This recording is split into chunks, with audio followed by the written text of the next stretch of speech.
Oh, Hello and welcome. We are the Aussie guys. I'm AJ. Here with me is G. How are you, G? mate, I am well. I am very well. We've had a big weekend. We've seen a lot of each other, actually. Yeah, we have. Well, 5.5 hours last night for our draft.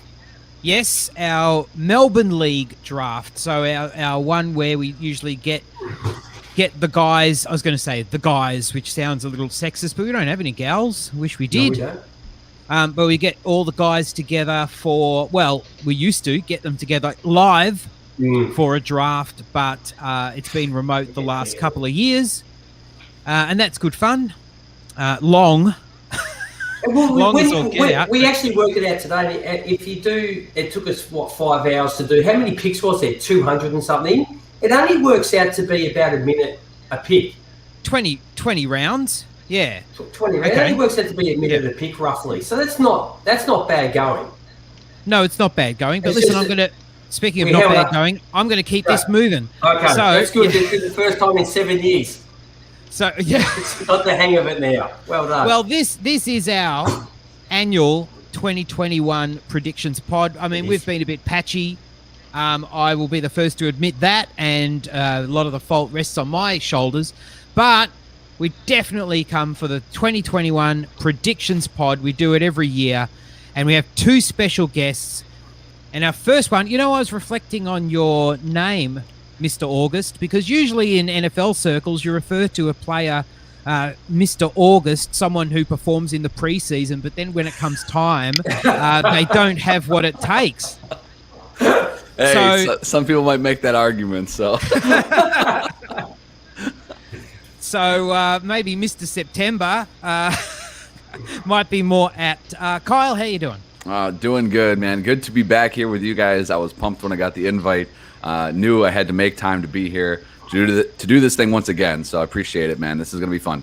Mate, you actually would have got to sleep in this morning because usually it was about 5 or 6 o'clock. You usually do it, but usually we're up even early. I'm up even earlier to do this with you guys. Usually like 5 or 6, but you guys were kind to me. So just 7 a.m. here. So not too bad. And I got notes and everything. So this is great. That's great. Prepared. Yeah. And our other special guest, he's up to his 6th coffee, and we don't talk about Fight Club. It is Randy Memphis Young. How you doing, sir? Thank you for joining us.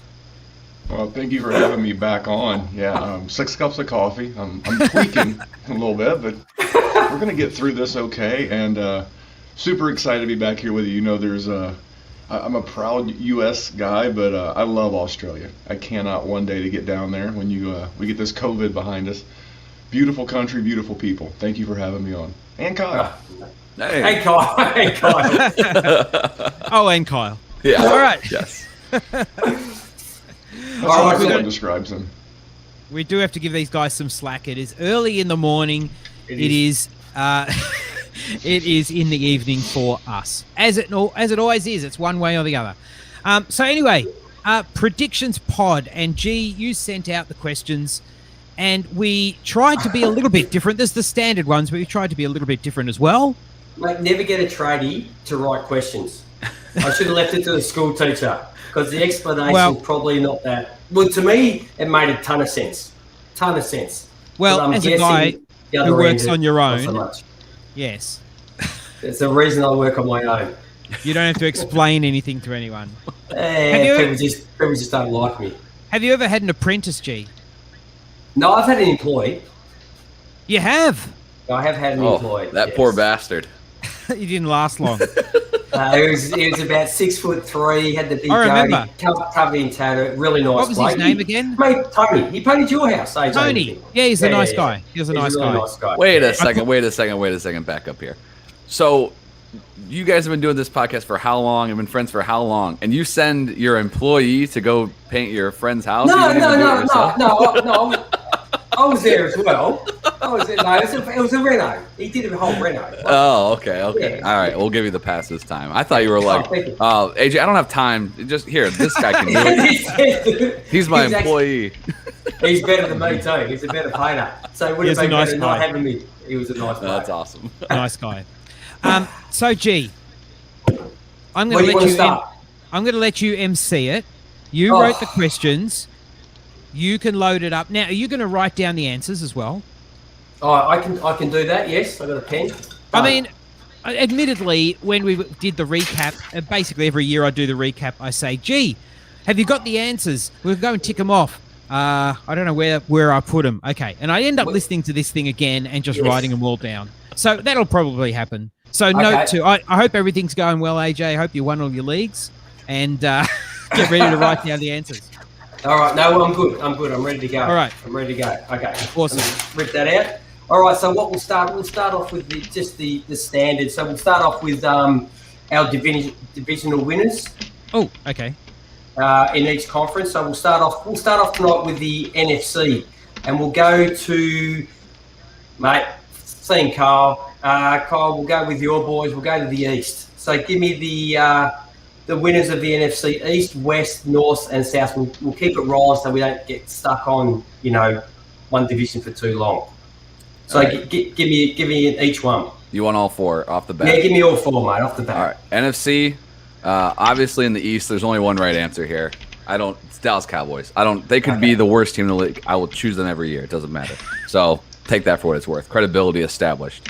This is the order I have them in. So I got Dallas in the East. In the North, I have the Packers. This is the last dance, right? And I think that they're by far the best team all around in that division. The South, I regrettably will be going with the 1-0 Tampa Bay Buccaneers, it's Super Bowl defending champs. And then in the West, I'm going with Seattle. I think that's a team that continues to perform every single year under Pete Carroll. I don't think there's any difference this year. I think it'll be a close battle. I think that's going to be the most interesting one in the NFC, but I'm still going to say the Seahawks sneak that one out. So Cowboys, Packers, Bucks, Seahawks. Listen, throw your wild cards in as you do it. Ooh. Yeah, cards as well. So I got That's them. what I've yeah, okay. I think you did. That's why I mentioned it. I think you did. NFC wildcards. I got the Rams with Matthew Stafford. Heck yeah, I think he's gonna have a big year. Up making Seahawks Dan happy in the chat, so that's good. So I got the Rams. I have the Saints. Jameis Winston, man, he can see LASIK What? Jameis.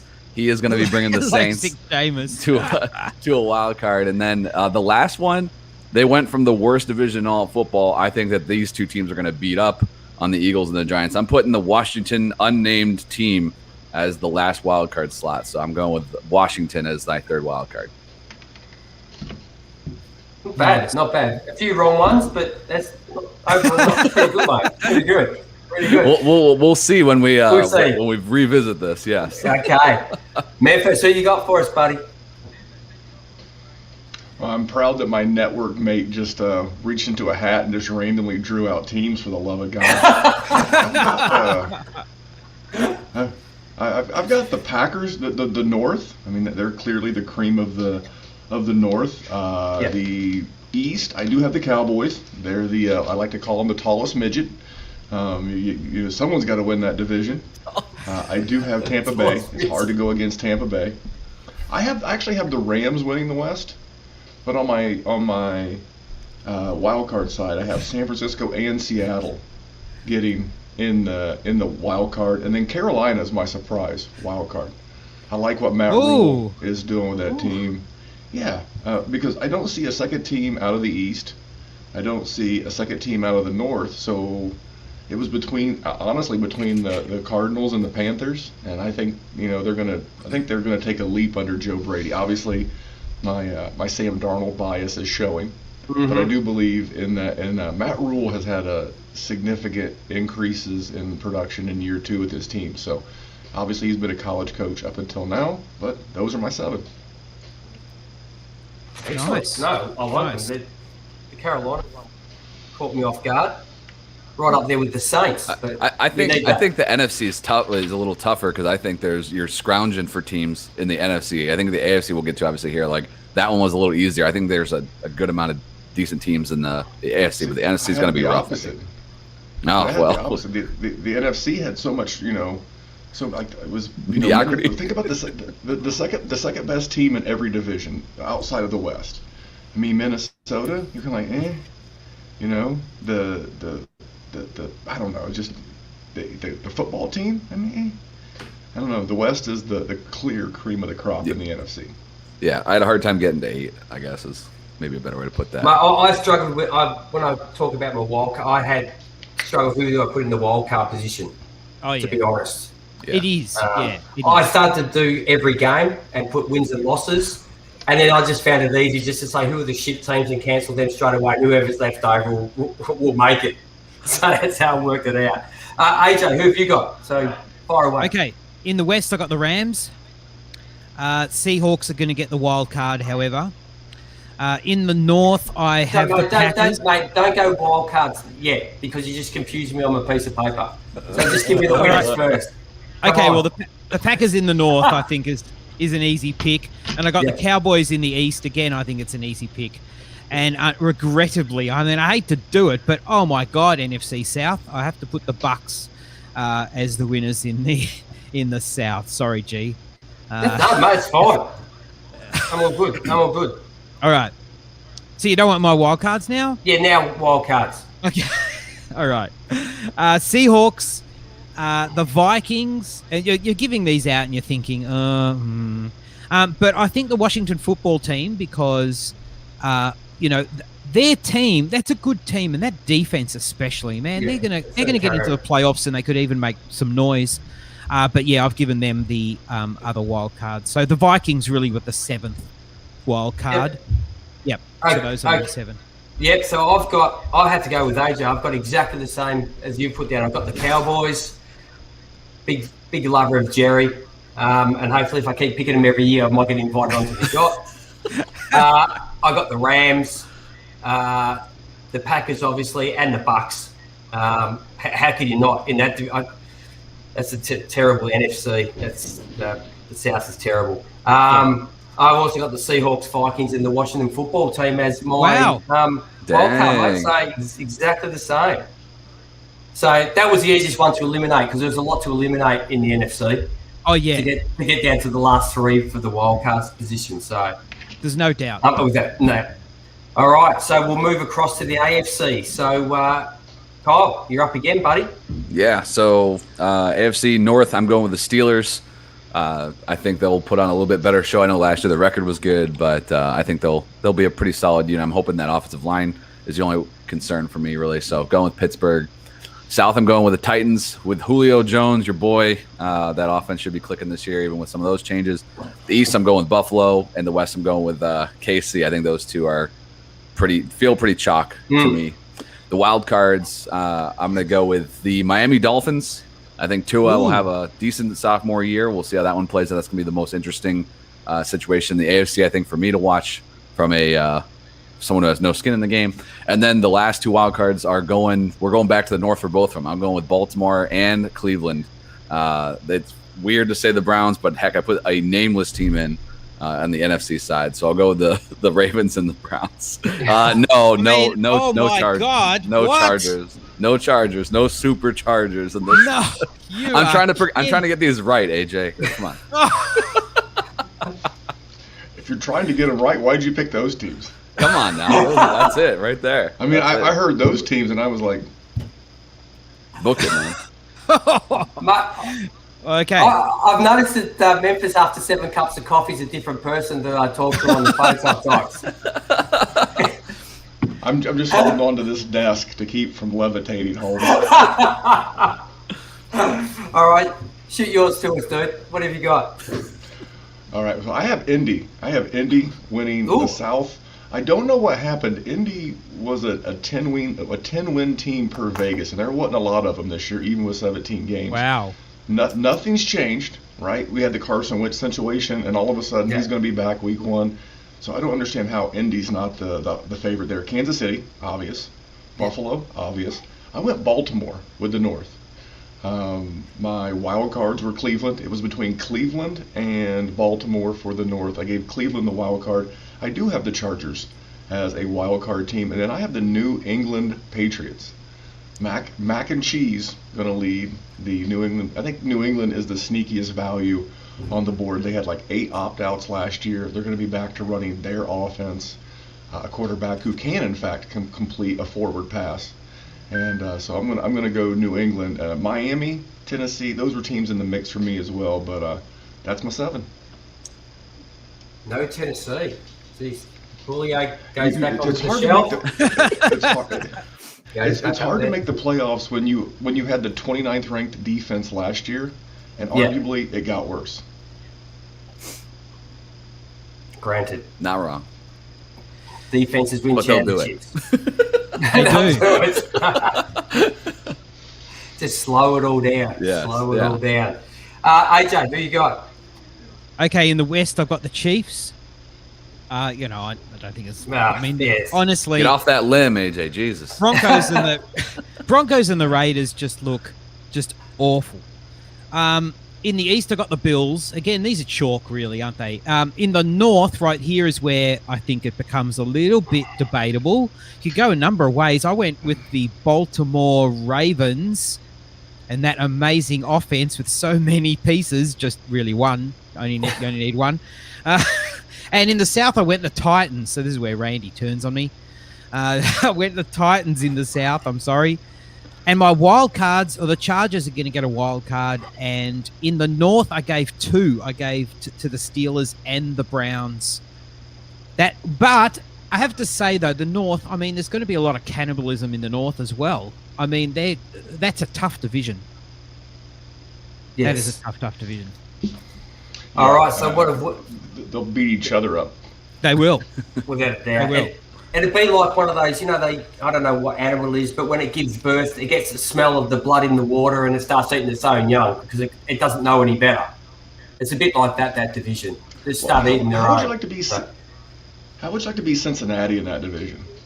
Or Arizona in the West? It's like you're this young and up-and-coming team. You got a young QB, and you got like these three powerhouses now in your division. And it's hard to hit the come-up when you're getting beat down all the time. Yeah. Without a doubt. And Randy, I must apologise. I mean, look, the Colts have got a good D.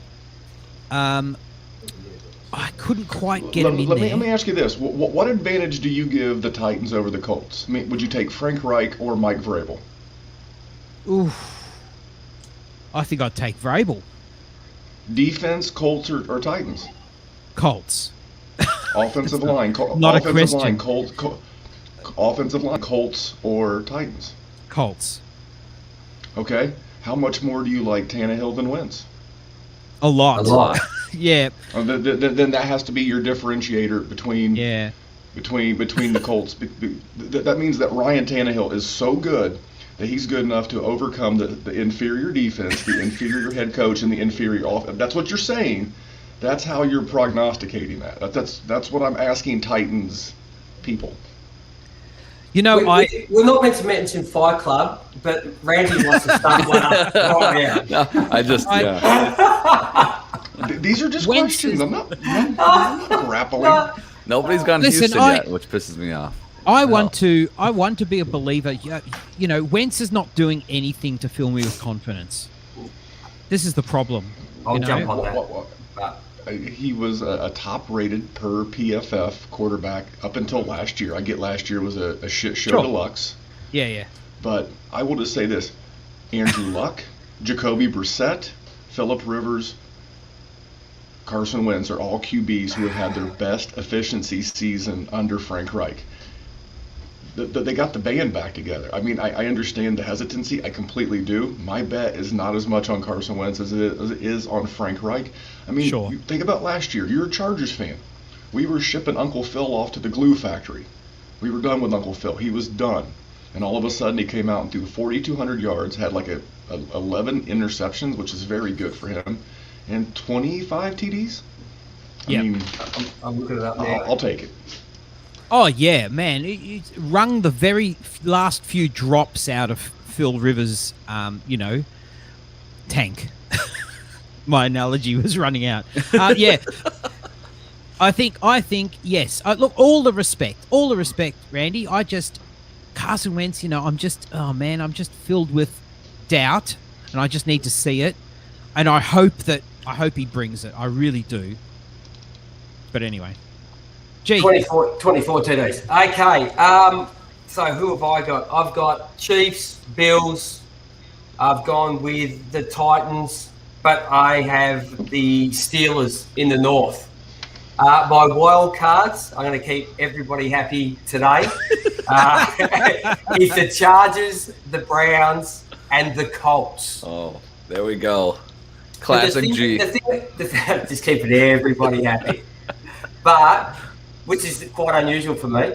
But I will say the thing that concerns me about Memphis is the fact that he was put under pressure last year, and I think like mentally he collapsed more than anything else, and that's what concerns me about a QB if he mentally collapses.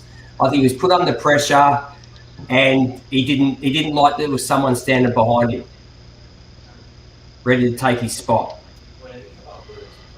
All of that is true. I do not dispute any of that, but I go back to when he played his absolute best, when he was in his he was most great. comfortable. Yeah. And I also think that the location is a better fit for him. Did Carson Wentz did he ever feel like a Philadelphia guy to you? Small town kid from North Dakota, South Dakota, or one of the Dakotas. And now he's in the middle of nowhere. I know this because he lives about 45 minutes from where I live.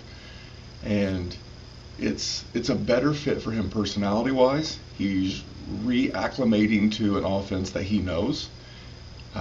If you wanted to say your biggest concern with the Colts was the skill position guys outside of Jonathan Taylor, then we talk. If you said, you're not sure what Michael Pittman is, Paris Campbell, Zach Pascal, that's fine. But I think you're going to see a Carson Wentz and we're all going to be like, oh yeah, we should have saw that coming. I hope so. I hope he is what it. Yeah, so do I. Yeah. Especially because I have a lot of Pittman, and so I need that to rise before I trade him off. Okay, so let's move on. So some of the questions coming in. The next one will be the defensive rookie of the year and the offensive rookie of the year. And this time we'll go to Memphis first. What do you got, buddy? I'm going to go offensive rookie of the year is going to be Mac Jones. Remember, this is a subjective award, and the Patriots. If Mac Jones gets the Patriots to the playoffs, like I'm predicting they'll win the wild card, it's pretty much a slam dunk for Mac Jones. Alabama ties, New England Patriot. This story writes itself. And if he outduels Tua, his former teammate, in 2 games, it's just narrative. And so when you're dealing with these subjective-based awards, that you got to lean quarterback on offensive players, and you got to lean to popular teams that'll get a lot of ESPN, Fox Sports coverage. So I'm going to go Macaroni and Cheese Jones. We call him McCorkle Jones here on the Dynasty Warzone. And I'm going to go Kwity Paye. Mate, how's the plug? How's the plug? Just throws it in there. Love it. Well, I saved the previous plug we were talking about. I did a 10-minute video the other day on the over-under of the Steelers as a prop bet on the official YouTube channel of the Dynasty Warzone. Just go to YouTube Dynasty Warzone. You'll see my over-under bet on the Steelers. I didn't want to bring that up. I didn't want to plug, but I'm a whore. And not one of those streetwalker ones either. You're like the classy one. Yes, you have to go into the establishment, and there's a door fee just to walk in, and there's a drink minimum. That's the type of boy you are. G. Me and the word classy do not often collide in the same sentence. No. Mate, I always look after you. I always got your back. All right, mate. What's Neil saying now? Hey, Neil, your last tweet you put up or whatever it was, learn how to spell if you're gonna back somebody as well. All right, and I say if you ever meet Neil, Memphis, don't come to a complete stop too quickly. I'm just giving you some advice, okay? He's a sweet man, and you're being yes. Okay, we're gonna skip Kyle. We're gonna go straight to AJ. Oh, really?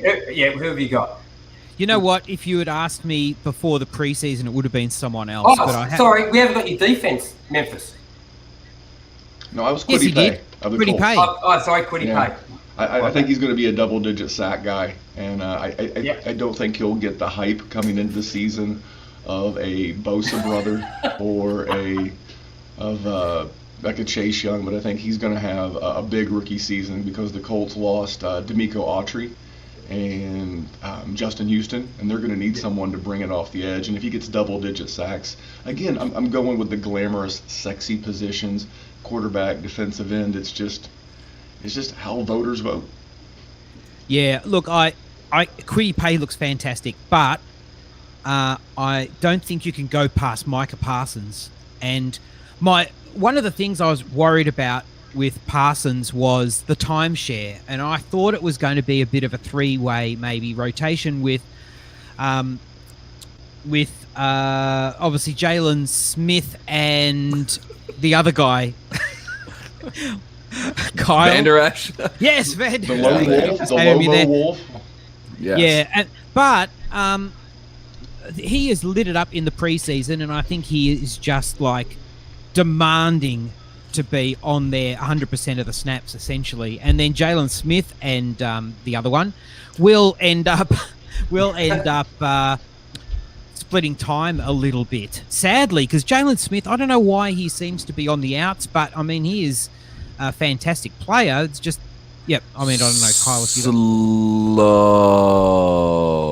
That's why he's not seeing the field. That dude is really slow classic shit. Cowboys move. Overpaid the slow guy. Exactly. Thanks, Jerry. Micah Parsons for you, AJ. On the Micah Parsons. Yes. Okay, according to BetMGM, I know Memphis is a gambling guy. He's a plus 600, whatever the hell plus 600 means. He's at the top of the list. It means if you bet $100, you would get $600 back. So basically 6 to 1. 6 to 1. Okay. Yeah. Okay. So he's at the top of the list. Now, I like the Mac Jones pick. I mean, the thing about offensive rookie is they really need to be playing the bulk of the season. I mean, so like, even though Justin Fields might be an appealing pick, Andy Dalton's the starter there, and I can see him having an MVP style resurrection of his career and holding. No, I can't. But in any case, I think I went with a guy who's going to be hitting the field from day one, snap one, and I went with Najee Harris as my pick. Nice. Okay. Smart pick. Popular team. Good offense. Going to put some stats up. Yep.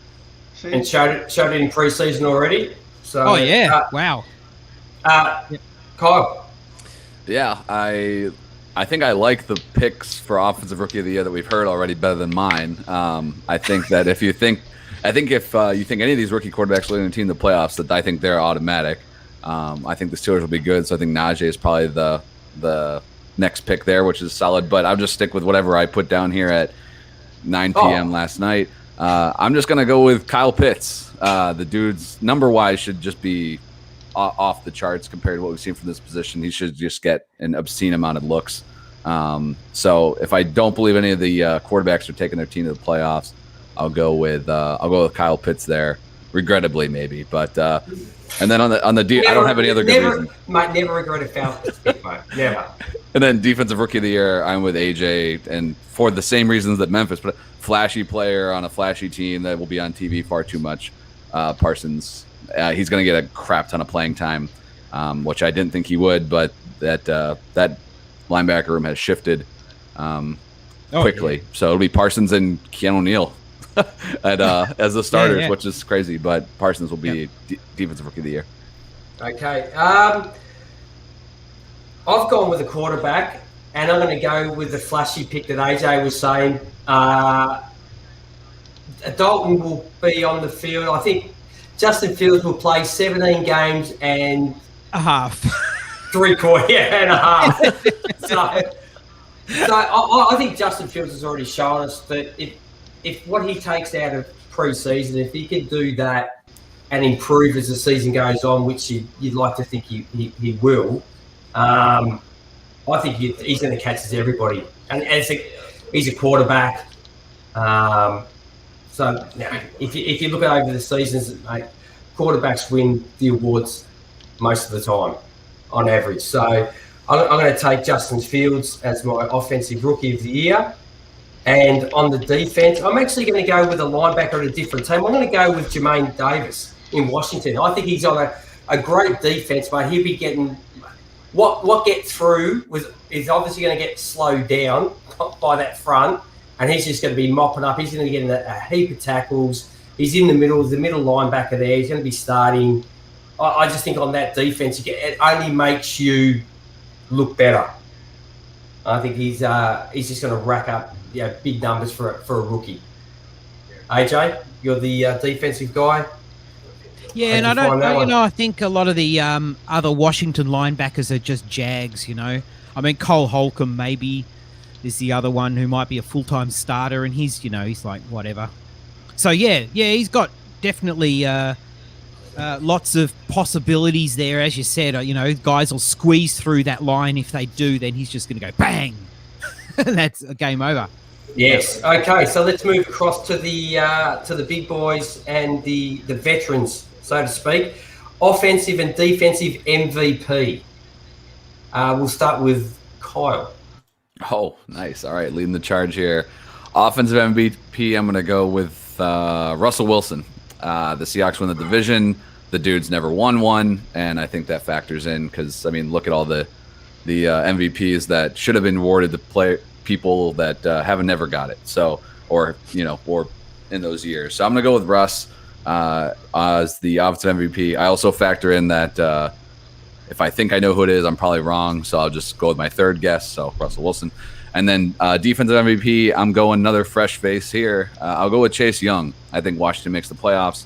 The dude is a freaking monster, unfortunately, and he's going to have a big year. So as much as I will root against him, I do like watching him out there, and I think he's going to be awesome in year 2. So Wilson and Chase Young.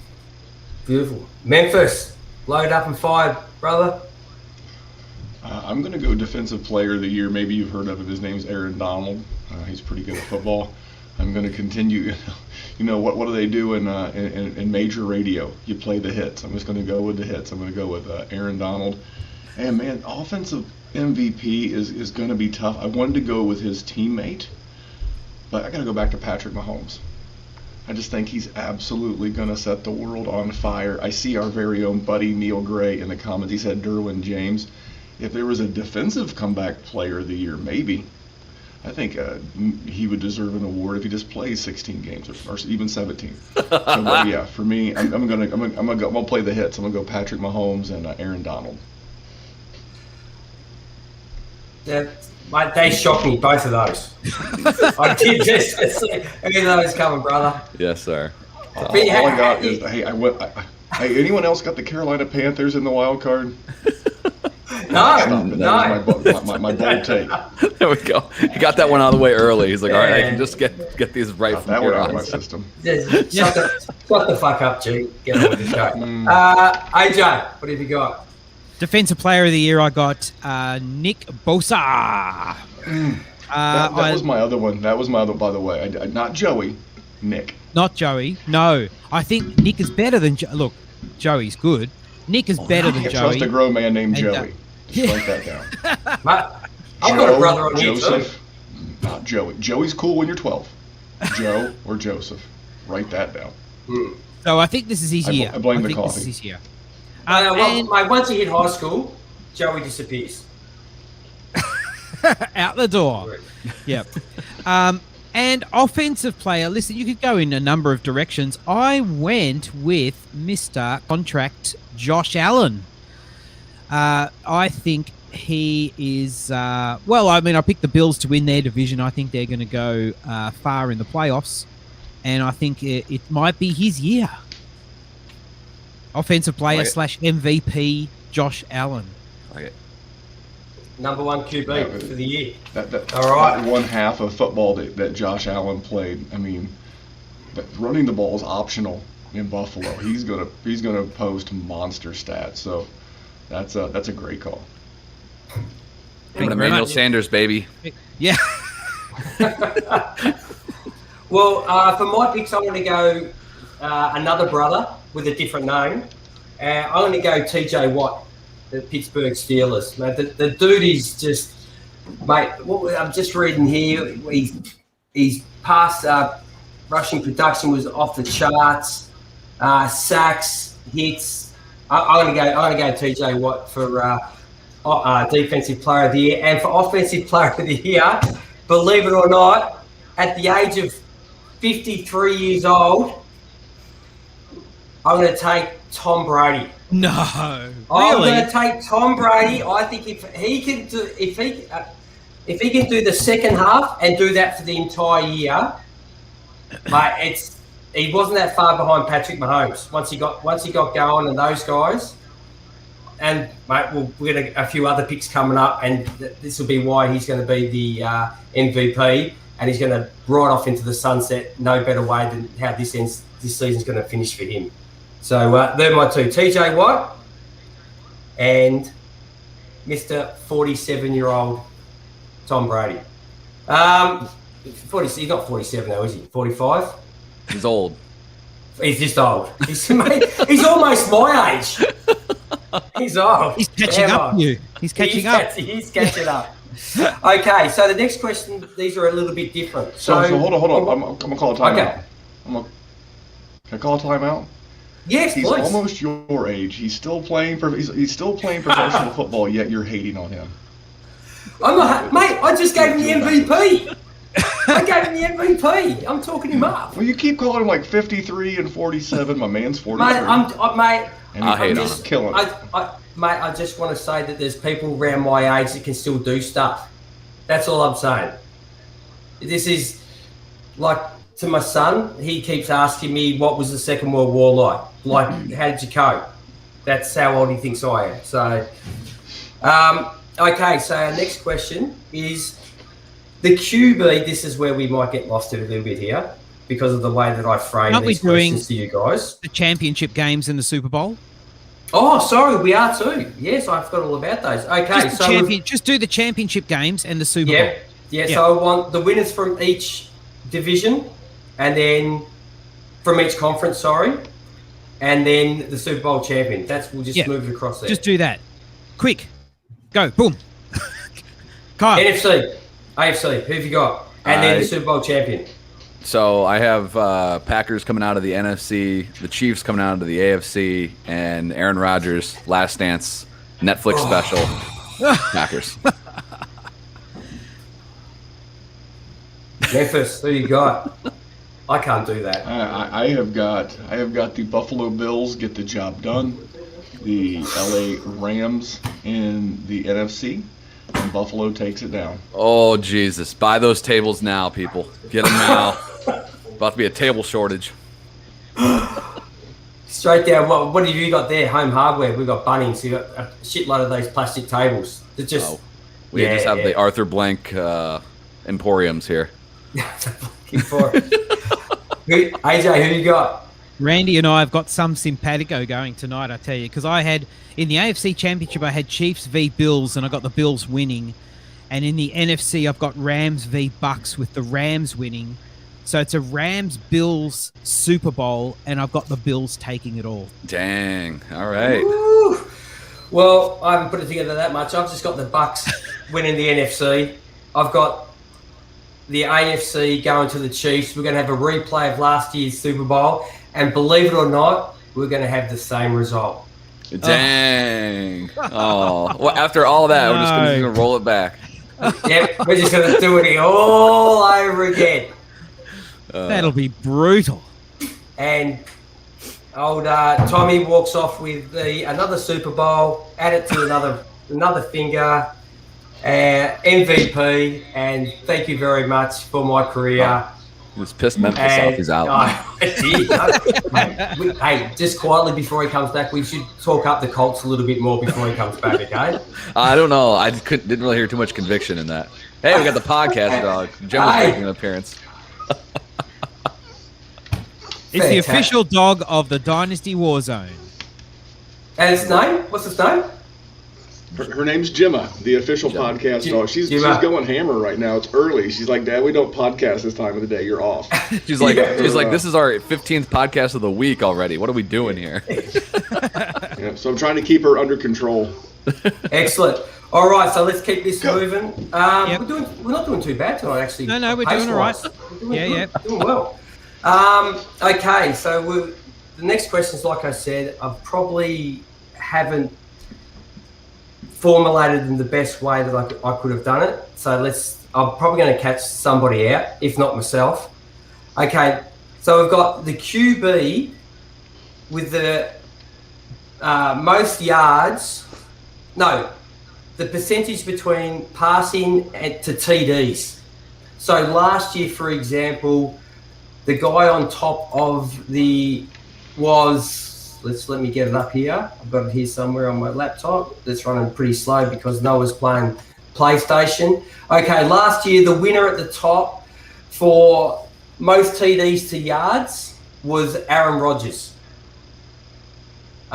Second last year was Russell Wilson, Ryan Tannehill, Lamar Jackson, and away we go. So, AJ, you can go first because I think you understand the question. He looked confused as hell just a second ago. It was the explanation. It was the explanation. I'm a tradie. I don't work in an office. Anyway, I just went with chalk. I just went Aaron Rodgers. I think the guy is an enigma. That's diplomatic for a prick. Well, a diva, I should say. Maybe that prick is a bit harsh. But I think, if anything, he is super motivated to do well. And I'm not sure. I mean, he's probably always motivated, but he's he seems more motivated than he was last year. The guy's just a diva, and I don't know what to make of him, but I think he's really going to come out and ball this year. And he's actually got some weapons in his backfield, and in the receiving core, it actually looks a lot better. The emergence of Robert Tonyan as well. I think that team's looking pretty good. So yeah, I went Rodgers. So Rodgers last year had 4,299 yards and 48 TDs, and his percentage of TD rate was 9.1. So the second was Russell Wilson with 7.2. So he's going to have to do exactly what he did last year to stay on top. And you say he can throw for another 48 TDs this year. How's the team got worse? I'm not saying it has got worse. There you go. Yeah, the schedule got worse. I do agree with G to a point. The schedule got worse. Last year, the Packers beat up on the dual South, the NFC and the AFC South. So they slapped around the Panthers and the Falcons and the Colts and the Titans and the Jags and the Houston. They don't get that this year. They get the West and I believe the NFC East. So there's a lot better defenses this year when Aaron Rodgers is playing. So I think when we look back at stats, we just see the numbers with glitz and stars in our eyes, but we don't take into account that there was some schedule. That's why I like Baker, just to spin this off. That's why I like Baker in fantasy this year, because the last year the Browns also played an easy schedule, so it was a Nick Chubb year. This year their schedule's a little bit more tough. Baker's going to have to win them more games. So I take the schedule both last year and this year into account. So that's kind of why I agree with G. G, see, here's the thing: you're a tradie, which you're insulting your own occupation, which is shameful. But we have a little data to back this up with the schedule. And quit shaming tradies, for the love of God. No, I'm just shaming myself. Don't worry, I'll pick myself up by the end of the show. I'll be blowing sunshine up my own ass soon. Give me time. Give me time. All right, good. So how Memphis actually just said that the Packers beat up on the NFC South, and when he walked away, I was saying, let's talk up the Colts. Don't talk up the Colts now. Okay. So Kyle, who have you got, buddy? I think I took this as like the easy way out, I guess. Yep. Low yardage, high touchdowns. I think we get closer to what we saw a couple years ago from Lamar Jackson. Damn it! You see, you'll see. That was 30. My answer. So, yeah, 3,300 yards. Yeah, 35 touchdowns. Let's see it. Let's go. So you had that too, Memphis. Yeah, I don't see Lamar going full aerial display, but you've given him better pass catchers. At some point, Rashad Bateman will be back. They brought in Sammy Watkins. I mean, he's not had a lot to work. You still have Andrews, Mark Andrews there. So this is still going to be a rush the ball offense even without J.K. Dobbins, but I think his amount of passing touchdowns will be fantastic. So it's a yards to touchdown ratio. Give me Lamar. Yeah, well, if he stays on the same, what was it, 2,750 yards and 26 touchdowns, you take that give him 4 more touchdowns, and he's pretty much in second position from last year. So the guy I'm going to take, who was in third, was equal third with Lamar Jackson on 6.9, was Ryan Tannehill. So I think if the run game stays the same, the passing game stays the same, just with an uptick of, I'd say if you could throw another 5 or 6 TDs over the course of the season with Julio there, on a fit Julio, the games that he does play, the 10 games, could get 8 touchdowns more. I reckon he's got a pretty good chance. As long as he doesn't go above the 4,000 yards, we are good. So that's my pick. I'm going Ryan Tannehill. Just stick with the run game, boys. He rushed for 7 touchdowns last year. So if he just throws 5 of those instead of running them in, then there you go. But I don't know if I'm relying on Julio for a touchdown uptick for that offense. That's a joke. I hope so. Speaking of, what the hell is going on over here with AJ? What is going Memphis on? said I had sparkles in my eyes, so I just thought That's just out of mind. I'd help that out. What the hell is going on? Okay, the next question we got going. The running back that has the most yards after contact. Memphis. I believe it or not, when I read this question, I was thinking, Nick Chubb, but, if you have a good offensive line, the contact doesn't happen as soon. So Derrick Henry's always got to be in the mix, but I'm going to gamble. I'm going to go Joe Mixon. Cincinnati's offensive line is ranked 25th in the league, but he's going to get a lot of rushes.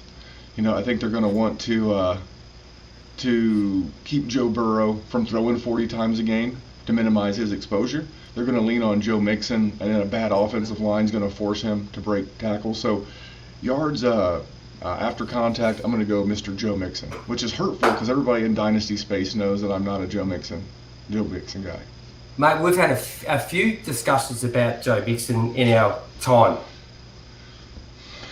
I'm still not buying in Dynasty, but in 2021 for redraft, seasonal leagues, best ball, go for it, man. Again, I like the thought of the beat writer who said that in order to help Joe Burrow stay upright, lean on the running game, and they're going to lean on Mixon. So a lot of yards after contact, and not a bad 2021 play. Okay, Kyle, who have you got? Derrick Henry. I think this was just the guy's a monster. When I looked it up, I've got the numbers here, and when I wrote the question, I hadn't looked up the numbers. I just thought it could be a stack of guys. And then when I looked at the numbers, he's 300 yards ahead of everybody last year. And I just thought, well, that just blew that question out of the water. But I'd already sent it, so I'm going with Derrick Henry as well. Yeah, if he ends up with another year like last year where he had 80 more carries than anyone else, it's kind of like he can kind of just fall into it, So I think that he will continue his trend of last year into 2021. But I like the odds behind the Mixon pick. Just that offensive line is good enough to get in people's way, but not good enough to keep them out of getting ahead on Mixon. So I like that call. That wasn't one I considered, but I think that's a good one. But I just think this one, unfortunately, he's just too far and away. So I just had to go chalky with Henry. Yeah, no, I apologise for that question after looking at the stats. Dalvin Cook. Dalvin Cook was... step on you. No, mate, go. He was on the list. Yeah. Their offensive line's ranked 27th, and they added Christian Darrisaw to the offensive line, so he was in the mix as well. Yeah, well, just on here, last year Derrick Henry was 1,073 yards after contact. Not a bad year. Dalvin Cook second, Josh Jacobs third, Montgomery 4, Zeke 5. I'll just do the top 10. Robinson 6, Kenyon Drake 7, Jonathan Taylor 8, Melvin Gordon 9, and rounding out the top 10, Aaron Jones. So there you go. So who have you got, AJ? James Robinson's sneaky. Well, James Robinson was not expecting. It's pretty boring. I also went chalk with Derrick Henry. So I apologise. That was a poor question. So I'll take that one. Okay, so the next question, we'll go to wide receiver now. We're doing a question on everybody. Who will have the most yards per reception next year? Which wide receiver will have the most yards per reception? And we'll go to AJ. Stephon Diggs. There you go. Most yards per reception. That's it. That's my answer. He's gonna have an ass ton of yards because he's gonna have an ass ton of receptions. So he's gonna need it. That's gonna be awesome. I hope so. Well, it's sort of oh look, I don't know. I think there's probably better answers than that. I guess you want kind of that streaky guy who's gonna maybe only catch a few deep balls. Maybe a Henry Ruggs or someone, but that'd be like pretty out there. But anyway, Stephon Diggs feels like a pretty good way to go. Nothing wrong with it. Memphis, who have you got, buddy? Well, is there like a reception floor minimum? Like, they have to have at least. I actually, mate, after I sent those questions out today, I was sort of thinking I should have put a. If I was a rich man, I should have put it. I should have put them out there. That's my bet. So to anybody, mate, you can have one reception for 24 yards and he's in. He's the winner. Okay, well, I'm not going to do that. So I'm looking at last year's yards per catch leaders, and so I'm going to go with DJ Moore. He was third last year. He's third, yes. Yeah, 18.1 yards. For whatever you can say about Sam Darnold, he's not afraid to turn the ball loose. And he's now in the the NFC South. He could out Jameis in the AFC South. So I like AJ, I love the new hat. It's looking very dapper on you. And but I'm gonna go DJ Moore. DJ Moore, very good. Who's up? Kyle, have we done you yet? No. So AJ said this pick was going to be out there when he was rattling through a few names. I'm going Henry Ruggs. I think that he'll have a low reception total.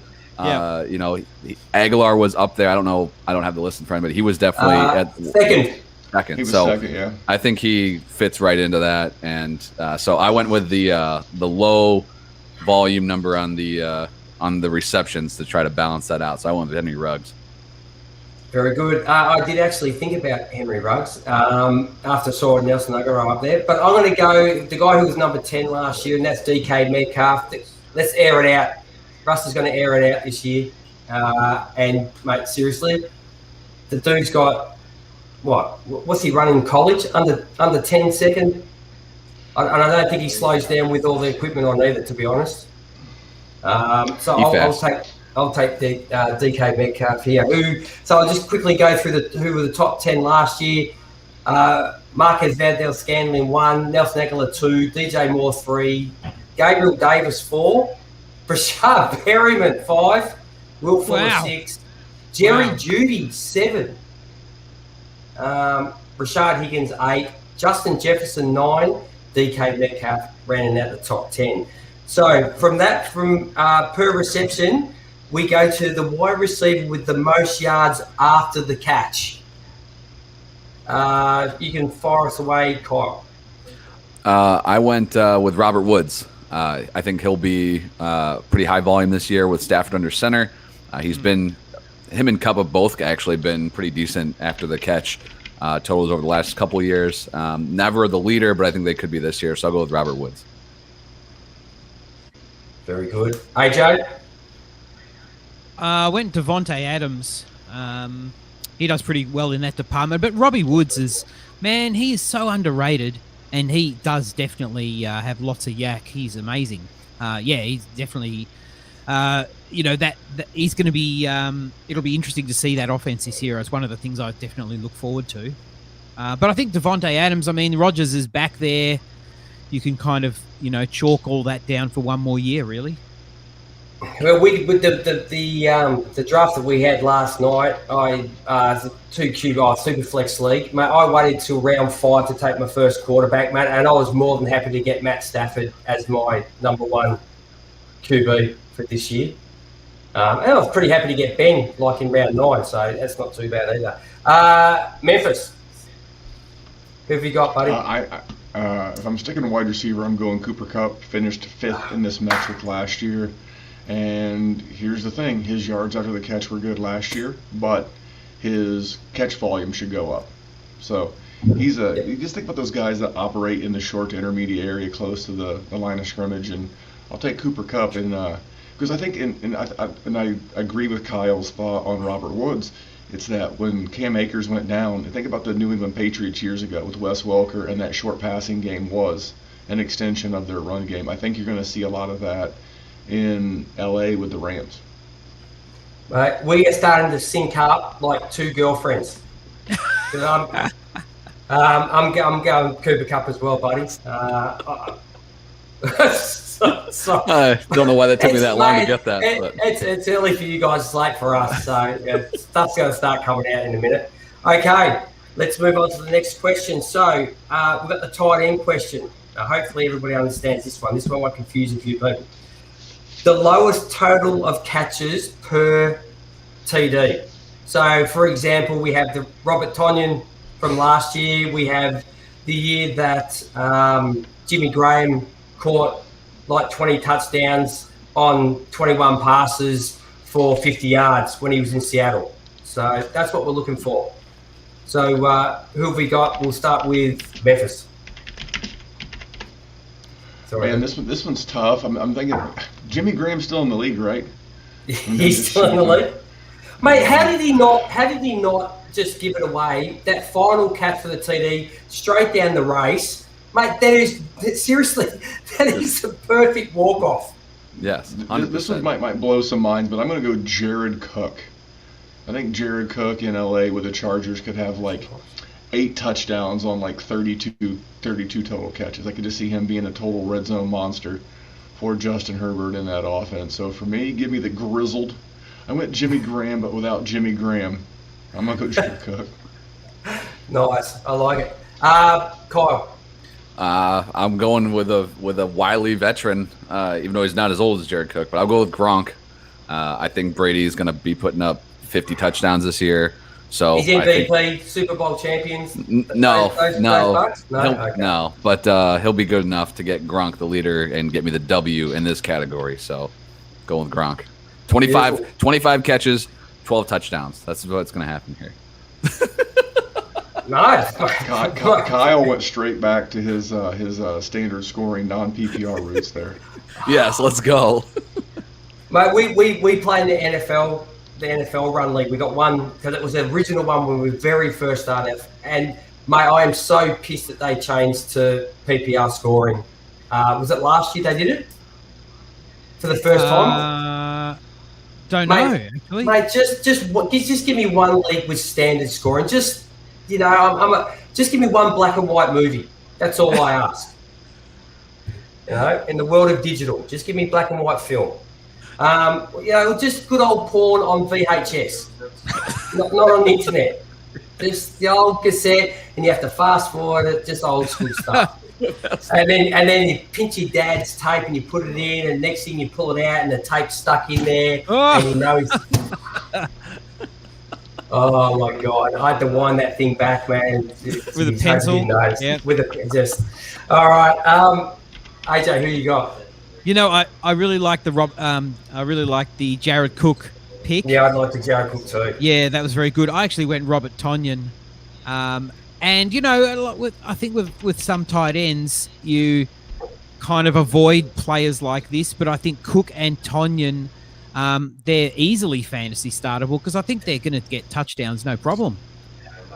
They're not going to get that much ball, but when they do, they're going to be targeted in the end zone. There's no doubt. Well, mate, I really like this. Is probably the first time that we've actually all got a different answer, which is great because I'm going to go Pat Frymouth at the Steelers because I can see the other three getting the ball all the way down the field and then just standing there and just going, well, that ball ain't coming to us inside the 10.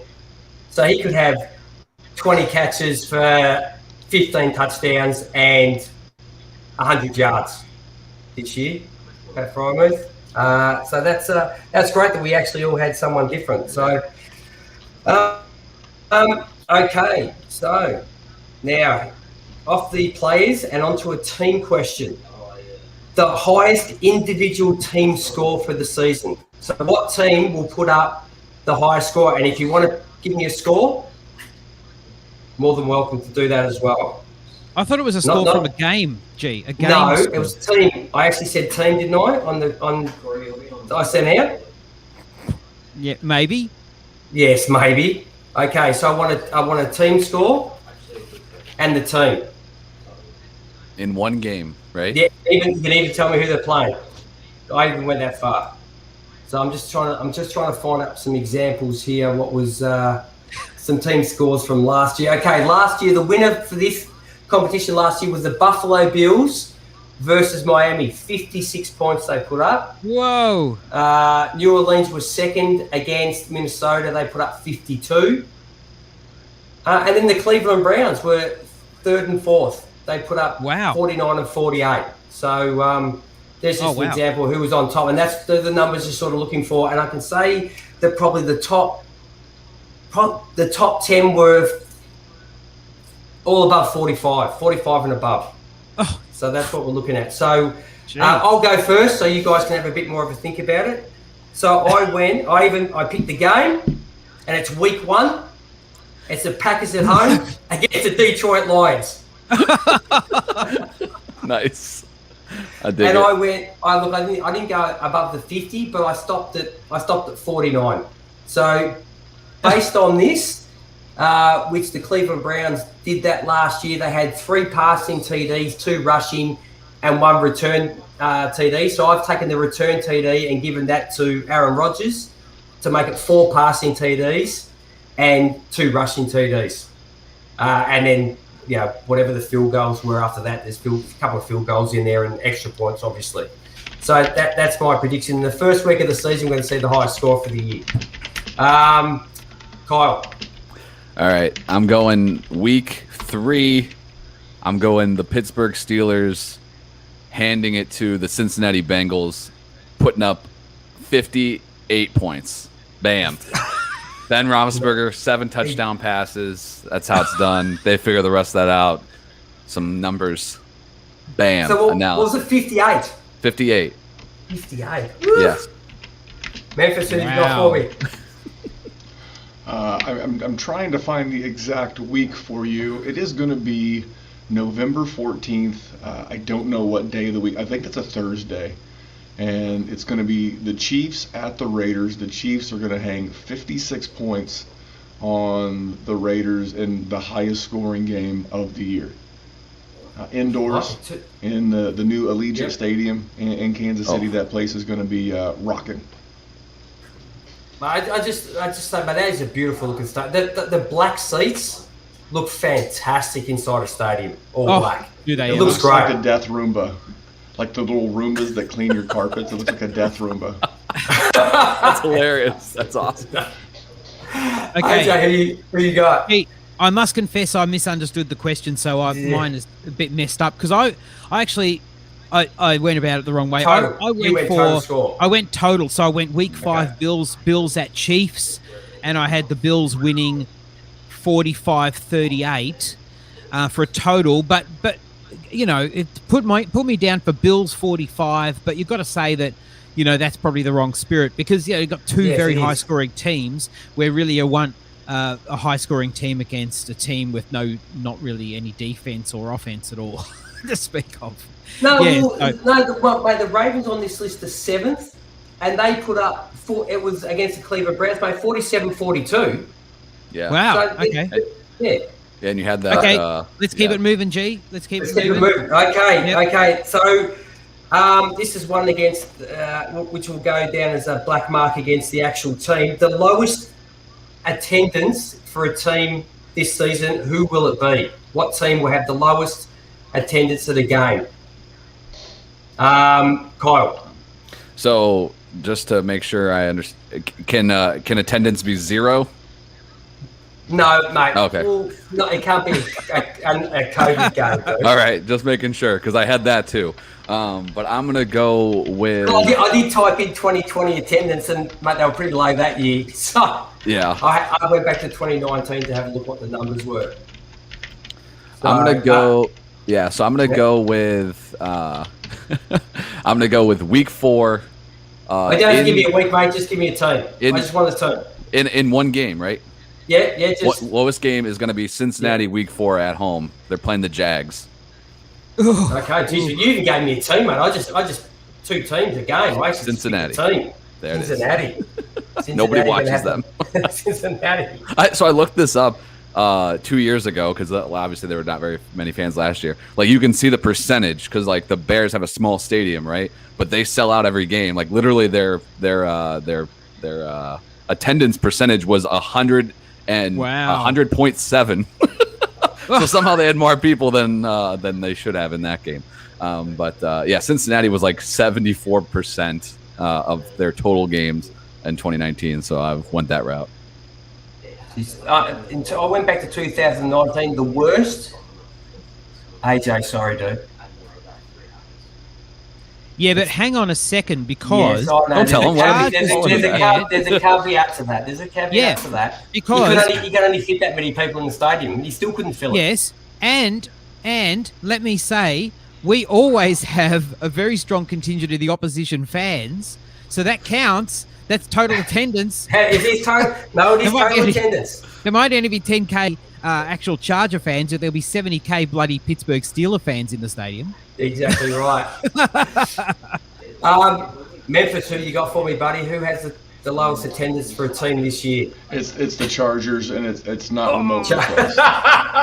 Dang. I went and looked as well. So their average attendance per game in 2019 was 31,000. The next lowest was the Bengals at 47,000. So the Bengals out attendanced, if that's a word, out attendanced the Chargers by 50%. It's abysmal. And now they're going to have this great big ginormous beautiful SoFi Stadium in LA that they share with the Rams, and this is going to look pathetic. You know, they're going to do like old school WWE. They're going to tarp off the upper section. They're going to put black curtains around it like the Jacksonville. When you get out attendanced by the Jacksonville Jaguars and you got a good team, you got a problem. Yeah. And it's going to sound like there's a lot more fans there because the echo bouncing off all the empty seats is going to make it a lot louder than it actually is. And just to let everybody know that the team that was on top of this list is the Dallas Cowboys, who averaged 90,000 to their games. Okay, so who we got here? AJ, who you got? You know, I had a lot of trouble with this, but I actually do probably have to go with the Chargers. And they you know, everybody knew it. Everybody knew they were going to struggle in LA, and they do, and they will. Even with a quarterback, a fantastic quarterback and a fantastic team now, you know what? LA just doesn't give a shit about the Chargers. That's the truth of it. Yeah. Okay. And so much going on in LA. Yeah. Yeah. And look, they're in LA. I'm going to pick a team where there's only one team in the whole city, and they still don't give a fuck about the team at the moment, the way they are. I'm going to go with the Texans. Mate, with that roster, with that team, no one's going to turn up to watch them. You disagree? If that team was, again, Jacksonville drew more than the Chargers, 2 years ago, and they were terrible. The football is religion in Texas. Even bad football is football. So we'll see as the season goes on. There's going to be one bad game in there. I'm telling you. All right, you got to head off, Memphis. I am going to head out. I just want to thank you guys for having me on. Thank you, Randy. Great show as always. I love you guys, and I love the Australian football fans. You guys are huge here in the States as well, but give a shout out to the Aussies. Aussie. Oi, oi, oi. See you, fellas. See you, dude. Thanks, buddy. Randy. Cheers. Have a good one. All right. Now we got through it. The angry part of the show. We just do. I have one last question. Just if we, I just want to know who's going to have the best pass rusher numbers this year overall. So we got sacks, sack numbers, tackle, pressures. Yes. Well, there's only one answer, G. I'm sorry. Well, actually, that's not true because TJ Watt is going to. He's man. That guy's a machine. TJ Watt was my answer. He's going to be MVP. So how does he not? My answer was Chase Young. That guy is an absolute machine. But TJ Watt, yeah, man, much of a muchness. Both of them are amazing. Yes. So that was the last question. And we got through. Not too bad. So let's just wrap it up. Okay, we'll wrap it up. This will be our shortest pod since we went to YouTube. That's right. Awesome. Kyle, very wonderful having you on again, as always. What's going on the Dynasty Warzone right now? Fantasy Football Smackdown. Yeah, it's about to get we've been busy doing 2 shows a week. We're going to continue that through the season on the Smackdown. But obviously that's on the Warzone feed this year. There's going to be shows every day. I can barely keep track. We're going to have a Sunday morning show that'll just be Memphis and whoever can jump in there. So that's going to be live. So we'll be taking your start sit questions on Sunday mornings starting in week 1. I don't know how Memphis is taking that on, but he is committed to it. So I'm looking forward to hanging out and just riding the coattails there. Monday, before you move on, can I just put my hand up and ask you a question? Sure. When people write questions in on the Wednesday that you ask, could you actually read out the question instead of just reading it in your head and then making up the question that you think it is? I didn't know what the hell you were asking the other day about. The question was very simple. If you find yourself in a bar, what was it actually? What was the question again? You said something about like, what's that red light behind you? So I was like, oh, he must think that. I didn't mention anything about a red light. We'll go to the You tape. just said the question was simple, and you're just saying, I can't remember what it. Thanks for the back. The simple question, it was something along the lines of, if you go to a bar, what's the first sign that it's not going to be your night? Well, you're looking for some company. What's the first sign? And you're making up something about sign. What's he talking about? I'm telling you, I'm going to go back. I'm going back to the tape. I'm going to pull it. I'm going to tag your ass and be like, look at this question. Look at this poorly worded. This is like what is the lowest score percentage of your red light district bar? I was like, what the hell? You eventually sort of got it. Memphis helped me out. Memphis answer was just like, you just hand out business cards with your name on it. And you just walk up to him, how you going? Take the card, speak to you later. Yeah. And just walk out. Exactly. No drink, no lines, no nothing. No what do you do? Where you from? All those stalker questions you usually ask. Yeah. No game here. No game. Well, I was asking, mate, it's been a long time for me. And even when I could have done it, I didn't do it. So that's good. I wonder how these single blokes do it. So anyway. Sorry, continue, dude. Continue, sorry. I don't even know where so yeah, Memphis is doing that show on Sunday. We're gonna have the SmackDown will be Monday nights covering the waiver wire, and then Thursday nights doing the weekly previews, just going over some start sits for the week. Memphis is obviously bringing the Warzone Wednesday nights, and we'll be doing DFS stuff. So yeah, it's going to be really, really busy. I'll be doing waiver wire sniping this year on YouTube. I'm not writing anymore because that's a pain. So I'm just doing like a 5-minute YouTube video on Saturday mornings, going over some early waiver pickups. And yeah, man, that's it. So just looking forward to the season getting started. My Cowboys are already 0-1, but that's okay. And yeah, we'll just get rolling. So just quickly, with waivers are open up before Thursday, who would be someone that you find on there that you might go and grab that might have been overlooked in people's drafts? Give me a player. In shallower leagues, I think I've seen him in a couple spots. I've scooped him up afterwards is Emmanuel Sanders. I think he's going to have a really good year. I know, obviously, if you're in 16 rounds or later, like he won't be there, but he's a guy that I have seen in some more shallow leagues. So that's just a name I know I've picked up in a few spots. In deeper leagues, I mean, you're just playing the roulette. I know, like, I'm just going through my head on who I put some claims in for recently. Like I added Gallman anywhere that he was available, just because I want whoever the number 2 back is. I don't really trust Mike Davis a whole ton. And then the other guy for me was Chris Evans in Cincinnati. A lot of good reports about his receiving prowess. I don't really expect Samaje Perine to have that role. So if they load Mixon up on the carries, they've used Gio in that passing downs role in the past. So Evans is somebody that I've tried even in my deep dynasty rosters that he wasn't like, they don't have taxis pretty much because you can stash them there. But even there in those leagues, I've tried to get him onto my team. So yeah, same here. Yeah, I've got him where I can grab him. I think I've got him in our Rockolutions league. Actually. Oh yeah, I'm sure. Yeah, he was not available there. That's for damn sure. I was like, no one's available there. Yeah.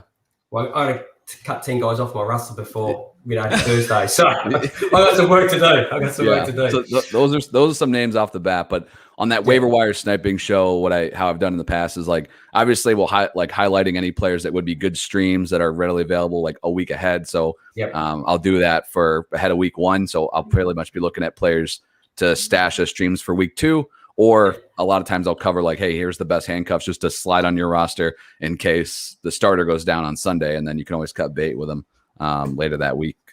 So yeah, man, it's just fun, and it just gives you a little extra edge on the rest of your league. Beautiful. As my wife just comes in the background wearing her sexy designer pajamas. Hey, there you go. Big time. All right. What did you say about my wife's ass? No, I didn't say that. I mean, I'm leaving that alone. I didn't dig myself that hole. You put me there. I'm not killing it. All right, let's wrap this up, Hazel. All right, see how you go. Okay. All right. Well, thank you for tuning in, and hope you enjoyed that. And look forward to this season kicking off. It'll be fantastic. We waited a long time, so enjoy. Thanks very much, everybody. Thanks, Kyle. Back in full force, which would be great. Yeah. Oh, yeah, absolutely. All right. Thanks, everybody. And on behalf of G, Kyle, and myself, and Randy, who's already had to zip off to work. He's probably going to do some deadlifts. He's all caffeined up, man. He doesn't want to waste it. Right. On behalf of all of us, thank you for tuning in, and enjoy your week. We'll see you next time. Ciao. And